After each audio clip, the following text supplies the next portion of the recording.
Pənahova Nəzakət Hacımurad qızı 1941-ci ilin martın 1-də Bakıda anadan olub. Ömrünün 55 ilini mürəkkəb və spesifik xüsusiyyətlərə malik dəniz nəqliyyatı sahəsinə həsr edib.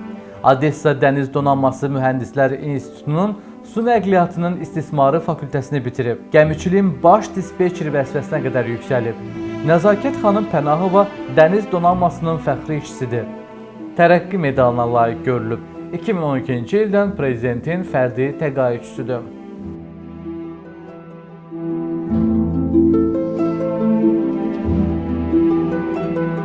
Mən dənizçi ailəsində böyümüşəm. Mənimdən başqa ailəmizdə 3 dənə də uşaq vardı. 3 qız, 1 oğlan. Atamda olan məhəbbət dənizə uşaqlıqdan bizə keçmişdi.